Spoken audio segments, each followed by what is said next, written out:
Hi Firman, long time no see. How are you? Hi, Sophie. Long time no see. I'm doing great. How are you? Where have you been all this time? I'm good. I was going nowhere. Just have been busy with my college assignment lately.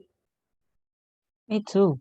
Since the class is done online, I got so many assignments. It's all because of the pandemic. All things have to adapt to the current situation. Yeah, a lot of things changed after the COVID-19 pandemic hit. What about the situation when the pandemic comes to your city?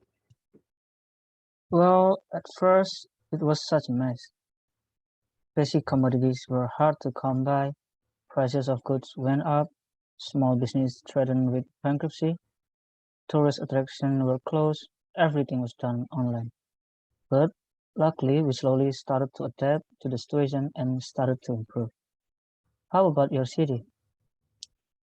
The pandemic has had an impact on various sectors in my city, Probolinggo, from tourism, community small business, economy, education, and others.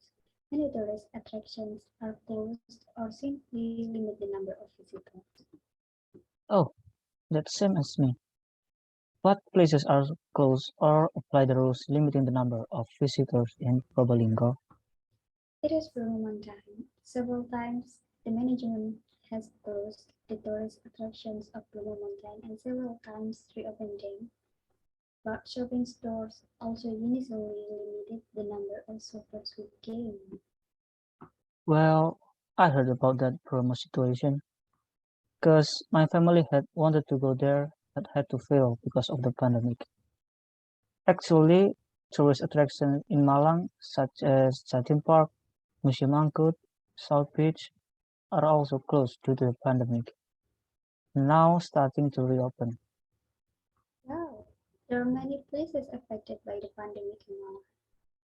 You know, the restrictions of people activities by the government, as we know PSBB, has also made many small community businesses unable to survive during the pandemic COVID-19. As a result, the business was closed. So it impacted people declining incomes. It's really something that a lot of people are complaining about. Well, that's probably our problem too, because my family felt the impact firsthand. Sales decreased considerably because no one dared to go out.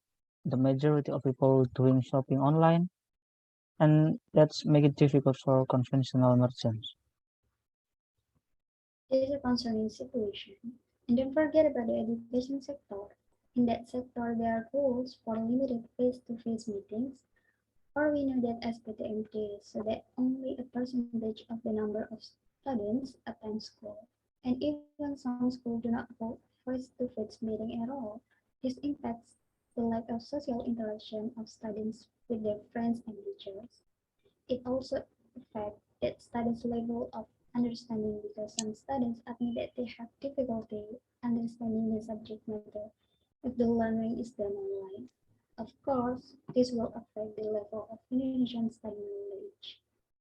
That's true. In Malang, in the start of the pandemic, all schools activities moved to online. But now, as you said before, there are rules for limited face-to-face meetings, and there are also schools that carry out activities in terms and are divided into several sessions so that students can understand more about the lesson being taught. Education is a really important sector, so the government needs to do their best to keep it running. I agree with you, but time by time, I think people start to adapt well to this pandemic situation and things slowly begin to change for the better. The economy is starting to grow again, tourist attractions are starting to reopen, and even lately, some schools have been conducting 100 face-to-face meeting classes. Yeah, finally, after so many bad things that happened, now things are getting better and better, and now we can live our days as usual again.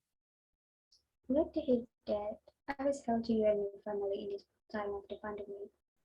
Well, I have to go now. See you, everyone. Thank you, and I wish you and your family have a good life during this pandemic too. See you, careful on your way.